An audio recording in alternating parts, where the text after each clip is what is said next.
I'm Mike. And I'm Adam. And this is Stuff and Waffle. Two friends talking about stuff, and often as not, waffling with frequent reference to Bond cars. And now it's that time of the week again where we play the game that nobody is talking about. Mm-hmm. Two truths, one lie. I mean, you and I don't shut up about it. Yeah, that's true. It has become a bit of a thing. Well, we have to put quite a lot of work into it. We do.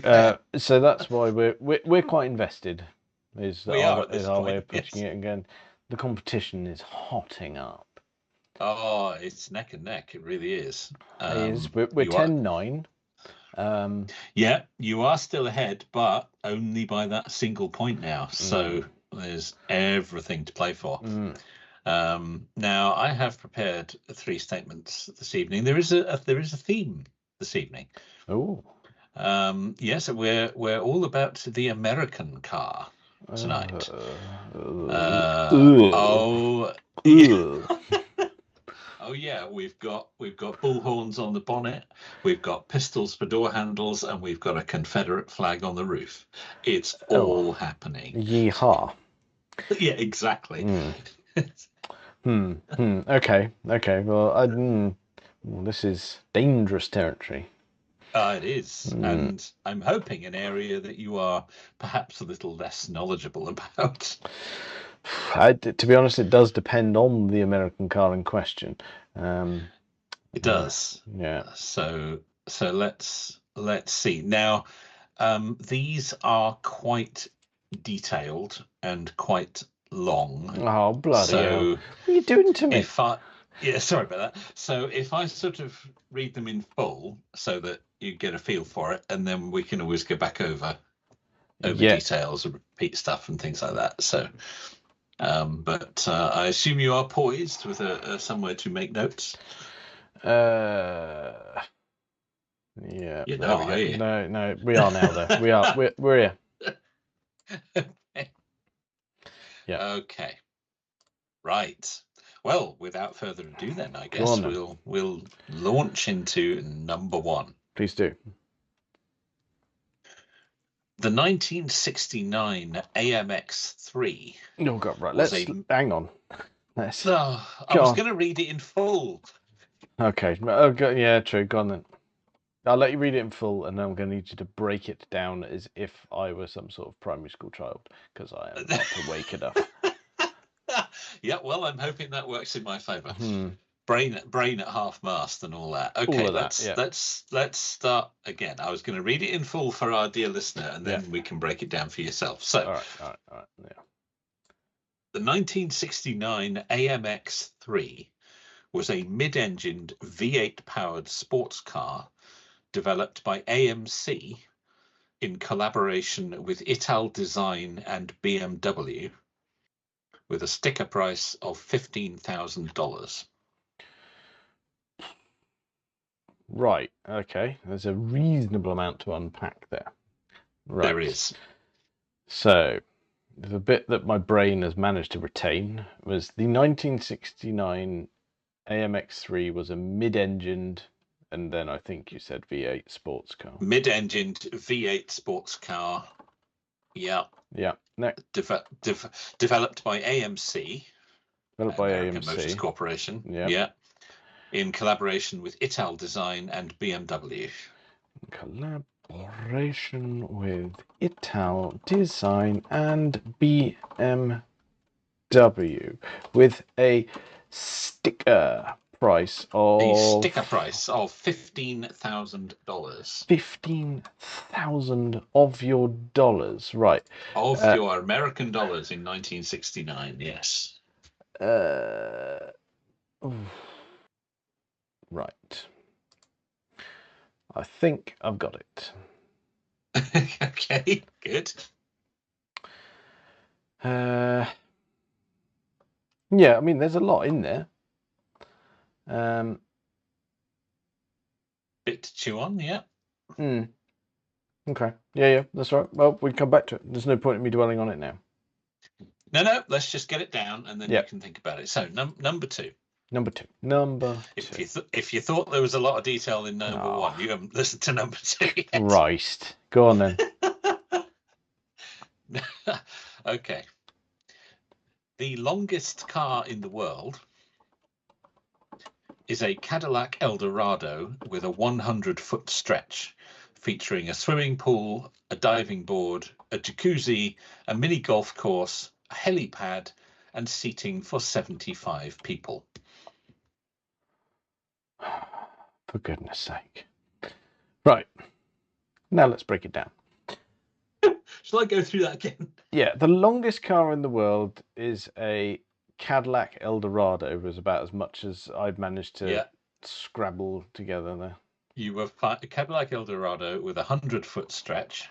100-foot stretch. Christ. Yep.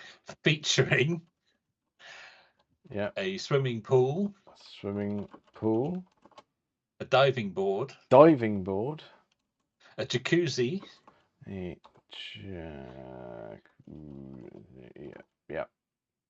A mini golf course. Mini golf, for the love of God. A helipad. Helipad, yeah. So what? Don't forget the helipad. Yeah. And seating for 75 people. Seating for 75. Right. Can I read it back to you, if that's all right? Yep. The longest car please. in the world is a Cadillac Eldorado with a 100-foot stretch, featuring a swimming pool, diving board, jacuzzi, mini golf course, a helipad, and seating for 75 people. That is what I said. That is what you said. I mean, it's just... Oh, dear. All right. Yeah. It sounds awfully American. Well, it's Cadillac Eldorado. But the modifications also sound horrendously American. Yeah, okay. Well, we'll come back to that one. But my brain immediately goes, yeah, probably. Yeah. Tasteless. That'll be the one. Yeah. That'll be the one. Yeah. Okay, number 3. There's a bit of detail here too. Number 3, I'm ready. The 1983 Chevrolet Corvette was unique among Corvettes in that it had a fiberglass hood, trunk, and doors.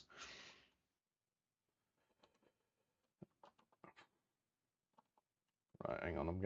I've got as far as the 1983 Chevrolet Corvette was unique among Corvettes in that it had a fiberglass hood, trunk, and doors. That it had a fiberglass trunk, hood, and doors. Doors. Interesting. Right, so can I read that back to you again? The 1983 Chevrolet Corvette was unique among Corvettes in that it had a fiberglass trunk, hood, and doors. That is what I said. That is what you said, right. So there's your 3.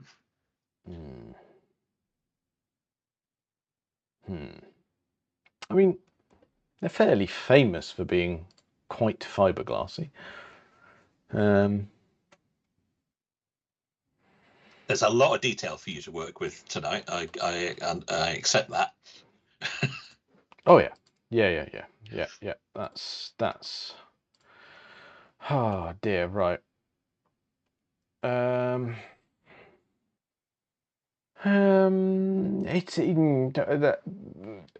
It's that Corvette one that's causing me the biggest headache at the moment. I'm going, well, I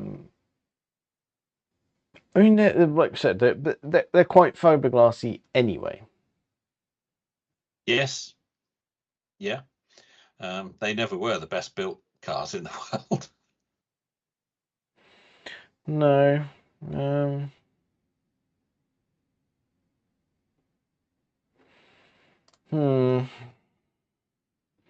So yeah, it's like what stands? So an 83 would have been a C4. I believe so. Yes. Oh dear. I don't know. Something's. I don't know. Something's not sitting right there, but that could be just nonsense. But let's go back to. Well, let's go back to the Cadillac. Okay. That is absolutely bob on true. Not because I know it at all, but because that is one of the most American things I've ever heard, and let's go with yes. That's got. I mean, yeehaw. I'm not going to debate that one. I have nothing to base it on other than the fact of, goddamn. Say goddamn. Yeah. Right, back to this. What was it? The AMX, wasn't it? The AMX3 from 1969. Yeah. All right. AMX3. Right. Okay. Now, there's got to be something in here that.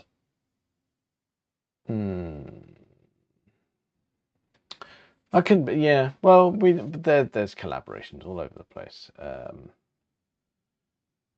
There is.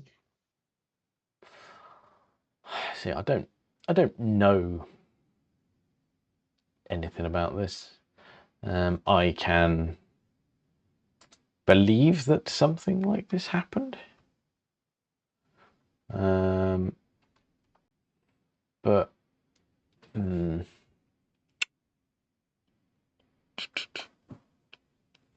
God, you picked some real bastard ones tonight. These three are good enough to get you thinking, aren't they? Yeah. Trouble is now I'm overthinking. Should we just go with gut feelings on them? Because that's a risk. I've got no facts that I can work with in my noggin. You don't know about any of these. I don't know about any of these. I mean, I would almost put the house on the Cadillac one being true. That's I mean, bob on does not describe it, does it? Oh bloody hell! Part of me wants to just shit or get off the pot because I'm quite interested to see whether this AMC type affair was actually a nice looking car because they've got form for producing turds. They did do a lot of weird, wild stuff at AMC. Yes. Oh bloody hell! Or have I just completely made that up?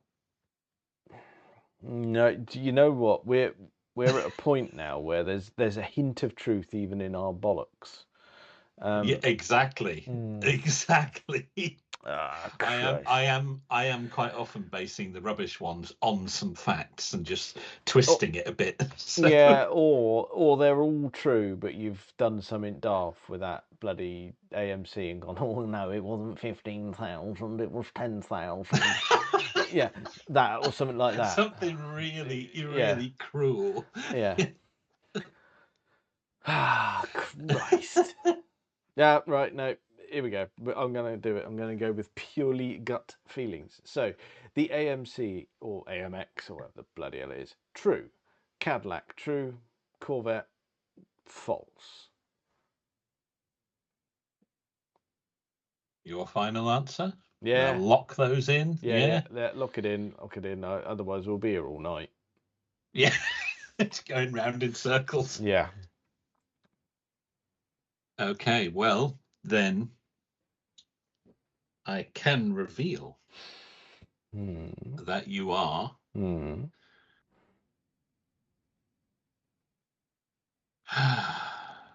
correct. Oh my Damn you, sir! That is the luckiest point known to man. I had nothing to work with. They, as I said, they were good enough to make you think. Yeah. And the trouble is, I went to the thoughts and there was nothing there to work with. You reached down and there was nothing there.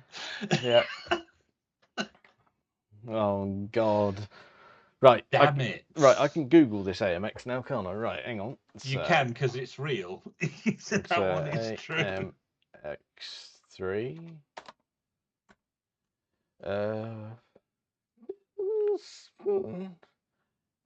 It's all right.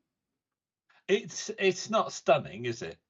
I mean, I tell you what, it's not too bad depending on the angle you look at, and then you get around the front and go, oh, we've had a fiddle. Apparently, Ital did the original design, and then AMC fiddled with it a bit. Yeah, I know which bit's theirs.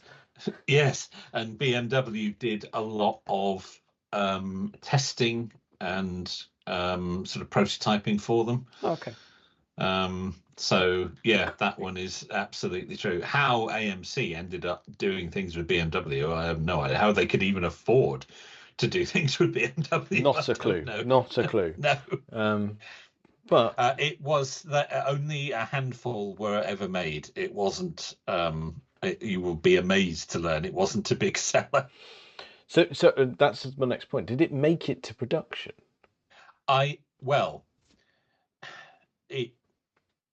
Yes and no. They produced some prototypes which didn't garner much interest, and those prototypes were eventually sold off.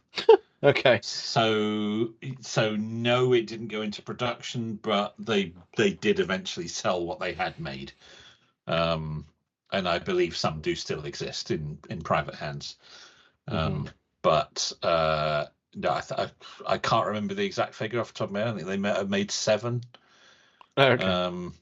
And they did eventually sell them. So no, it never went into production, but there were a handful available for a short time. Okay. That's interesting. A car I didn't know existed. Neither did I. I did learn something there. I'd never come across that anywhere before. But there you go. Quite an expensive car, $15,000 in 1969. Yeah. I mean, you could get an E-Type Jag for a lot less than that. So yeah. So yeah, it's no wonder it didn't do particularly well. No. So there we go. Yes. Now number 2. Is it exactly what I think it is? That's the point. Yeah, I can Google it now. If you Google, it's called the American Dream. If you Google, sake! if you Google American Dream Cadillac, you'll find it. Oh, it's quite a thing to behold. American Dream Cadillac. Oh, what on you won't believe this thing. Oh, it's absolutely true. That is horrendous. I knew you'd like it. It's got all of the problems that I've... Oh, my God. Oh, look at the state of it. It's good, isn't it? Hang on, I've stumbled across... I'm on the Guinness World Records website, which is detailing... Oh, yeah. Yeah, it does have the world record. Yeah. Right at the bottom of the page is the man holding the certificate, and that is exactly the person I envisaged to be the custodian of the vehicle.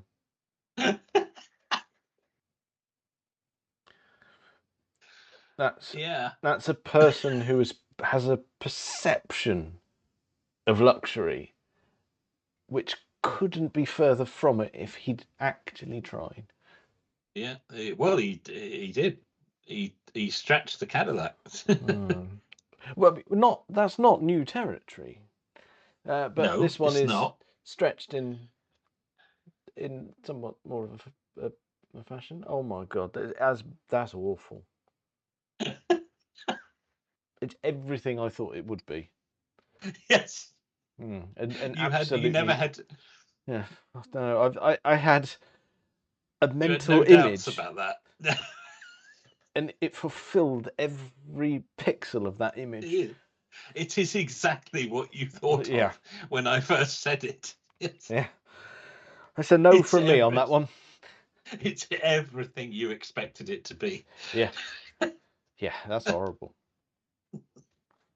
Yeah. Yeah. Oh. It'd work well round here.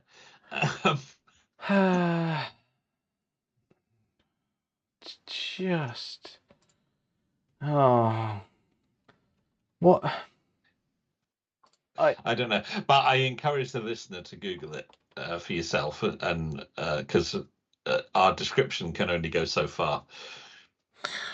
Yeah, it oh God, and it just you go back to Partridge there, couldn't it? Because you're the American episode where Tex would like that, wouldn't it? Oh, he'd love a bit of that. Absolutely. Convoy. Yeah. Michael, you're hanging around with a man who uses a collective term for a single vehicle. Yeah, all of that. All of that sort of thing. So we should just briefly touch on the one that was utter bobbins. The 1983 Chevrolet Corvette does not exist. They didn't produce a Corvette in 1983. Did they not? So there was no... No. There is no 83 Corvette. Oh, there's a yawning chasm. There's just a gap, that year? Because just that year they were redeveloping the new model, and it just took a while, and they never produced the car. And I believe there is a single prototype in a museum somewhere, and that single prototype was built from fiberglass. That's where I got the bobbins from. But there is no production Corvette for 1983. Okay. So they restarted production in 84 for, I believe, the C4.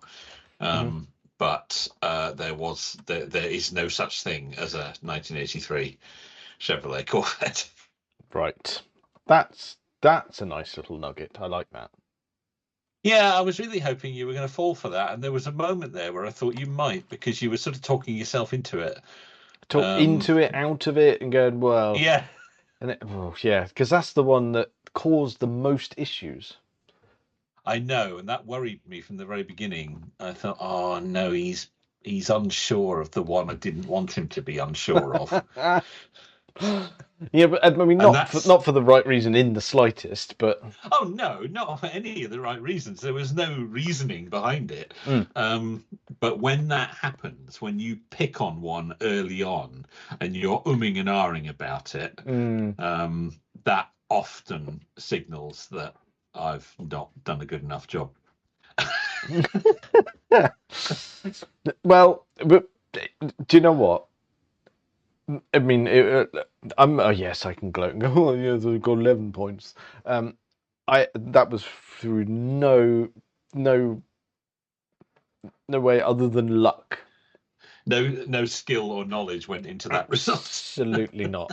No, that is the luckiest point I've had in our, well, we can count 20 rounds of this, I assume. Well, maybe more actually if it's a non-scoring. We haven't had any non-scorings, have we? You either get a point or you don't. Yeah, but if you don't get a point, it doesn't increment. So I'm only saying 20 rounds based on 11 plus 9. Oh, I see. Yeah, true. I suppose. Yeah, I guess it must be. Yeah, okay. So the 20th game, and damn you, sir. Yeah. Well, we're all right. We're all right. Oh, blimey. That has set quite a high bar, unfortunately. Yeah, for absolute shitheads of statements, yeah. See, I went American because I thought that's not your area of expertise, and no, I thought all the Chevrolet, Corvettes were known for being a bit fiberglassy, and he might fall for that, and he probably won't know that there weren't any 83 Corvettes, and in fact you didn't. I didn't know that. No. I will now. That's going in now. That's locked in. That's my favourite bit. That's a little nugget now, isn't it? You can pull that out in pub quizzes. Oh, I think you'll find there were no production Corvettes in 1983. Yeah. That's why there's always this void around me with no people. Yeah, that is how that happens. Yes. Why nobody wants to spend any time with you. Yep. Oh, he's going to tell me about Corvettes again. He likes American things. No, he doesn't. Absolutely not. No. No. But I feel it has all been worth it to reveal the American Dream Cadillac. Oh, God, awful. Awful. I encourage anybody listening to Google that and just drink that in for yourself. Yes. Okay. Yeah, enjoy that. Right. I think... And I suggest if you can find a big enough monitor, you make that your image for next week's Instagram. Well, I won't be able to because I don't have an ultra wide monitor. No, you do need a very, very big monitor for that. Unfortunately, I'm hampered by the 16:9 ratio, like an utter pleb. Yeah. Yes. Oh dear. I think we should touch on. I know what we should touch on. We should touch on some news from last week. We said we would give an update if there was anything of interest, and there is. JLR and its cyber attack. Oh yes. So there has been confirmation from JLR that data has been affected, which is a little worrying. And they said, JLR said that they will be contacting the people that have been affected. It's like, well, that suggests potentially customer information at that point, doesn't it? Surely? Yes, it does. I would say so. Yes, if they're going to contact people, then I suppose it could be suppliers. Yeah, that was my next thought. But it's a bit. Yeah, it's not good considering last week they were sort of going, well, we think we're all right. It's just inconvenient. And it's oh dear. Actually, it looks like they may have harvested a load of details. Yeah, that's more of an issue. The way that's worded, I would say that's probably customers. Yeah. So what we're also led to believe is that people are still not back at work in production lines. Yeah, that's also. How long can they stand that? Quite, because reports here, there, and everywhere on various outlets are saying that people are still being paid. Yeah. Well, they haven't got a lot of choice on that. No, that's sort of the law. Yeah. But there's also, it's understood that potentially the factories in Slovakia and India are also stopped. Oh, really? Oh, well, I suppose it's all the same systems, isn't it? It's all the same data, probably. Oh, dear, that's... So, and also... wouldn't want to be in their IT department. No, but we feel for the brethren, don't we? Oh, we do. We feel for our fellow techies who are not having a good time, I would imagine. Oh, yeah. Yeah, we do. Yeah, we raise our beverage and wish you well.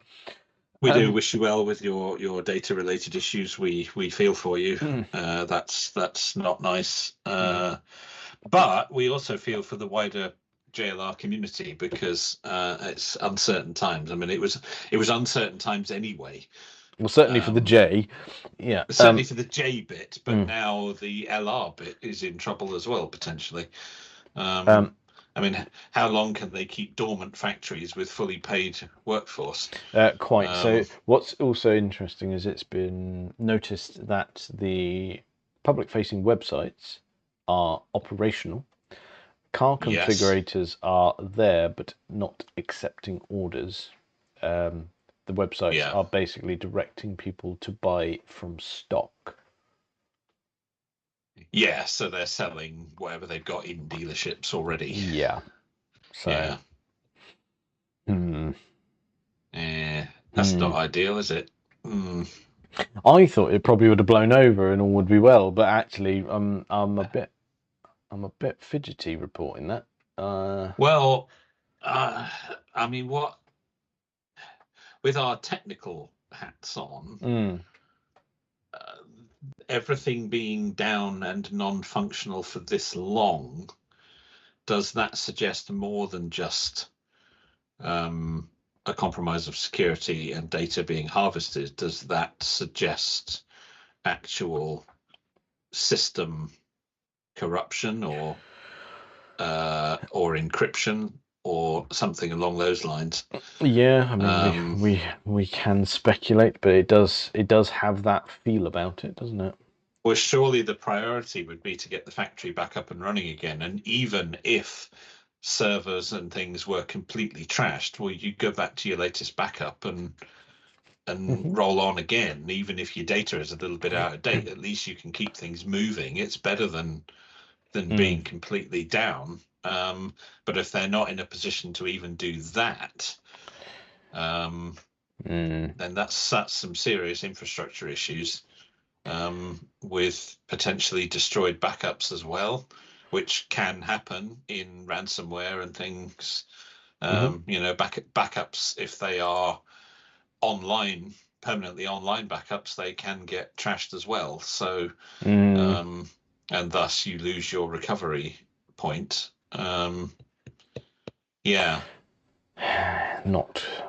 Really not good. But I mean, we'll keep an eye on it. We will. I mean, there's some horrific statistics about the recovery of businesses that get hit by these kind of attacks. A lot don't ever recover, which is a concern. Oh dear. Well, we wish them well, of course. Absolutely. But fingers crossed we can get this sorted. Okay. Oh dear. That was the last thing they needed. Yeah, absolutely. So let's move on to some real consumer news then, shall we? Please do. Yeah, do you want £105,000 Polestar? Do you know, I was just thinking to myself earlier, what I really need in my life, and it wasn't £105,000 Polestar.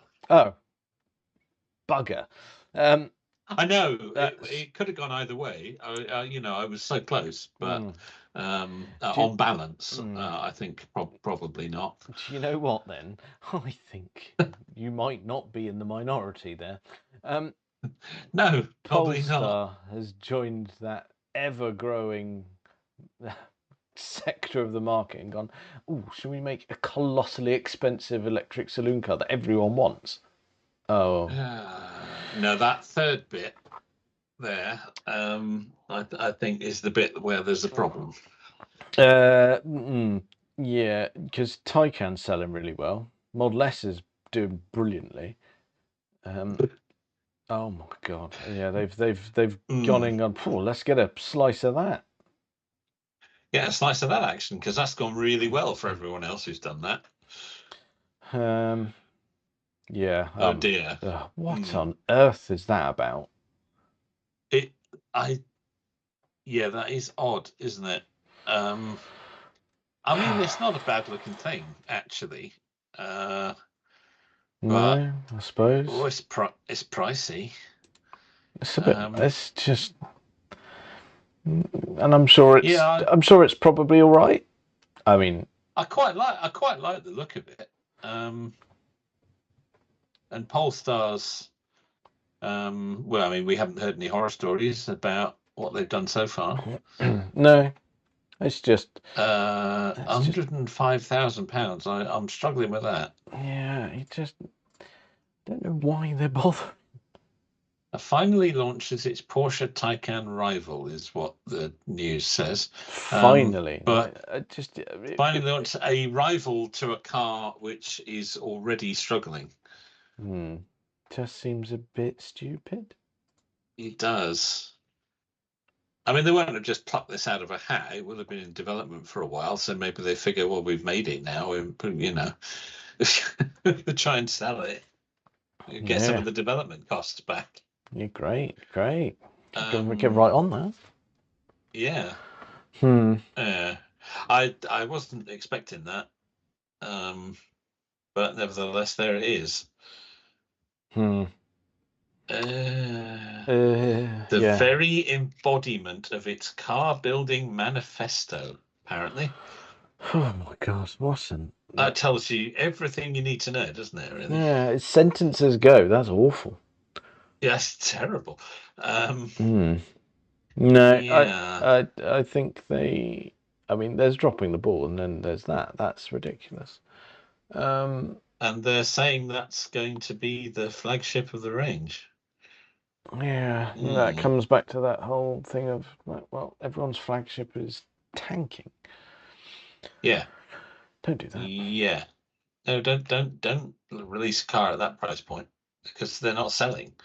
No, I mean, look at what Porsche dealers are having to do to try and shift Taycans, slashing the prices. You can get a Taycan now for about 25. Yeah, and the trouble is, it's like, at least with a Taycan, you're getting quite a badge along with it. You can quite bad. You're getting a very well built car. Lots of good tech on it. Yeah, I'd be very happy with a Taycan. Yeah, and it's like I'm not putting Polestar down as a brand or anything, but it doesn't have the same gravitas as Porsche. No, a few brands do.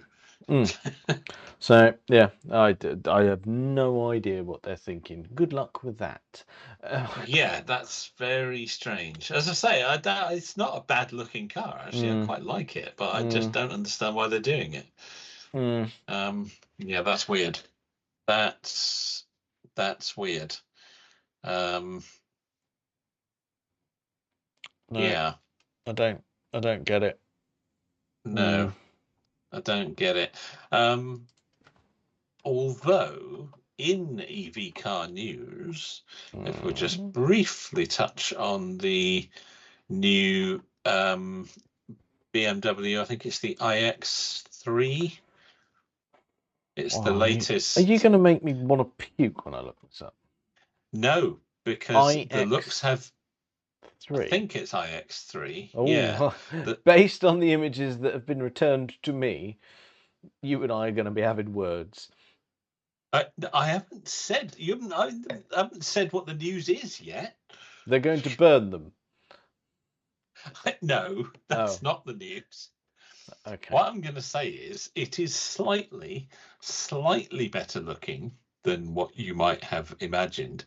But that was not the news. It's the first car to get a WLTP range in excess of 500 miles on a charge. Oh, wow. That's what I was going to highlight. Was it? Yeah. Have you seen it? I thought, yes, of course I've seen it. I've just told you I think it's moderately better looking.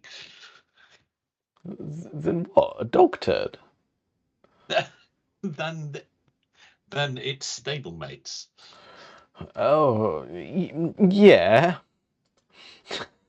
But you are really trying to dig out a positive spin on that. You agree? No, the positive spin is the range. Yeah. I just thought I'd mention it. I mean, well done you for mentioning it. It's good to pick out the stats, but my God, that is horrible to look at. It's just take it away. Dreadful. Makes you want to do a little sick, doesn't it? All right. We can't end on a vomit-inducing SUV.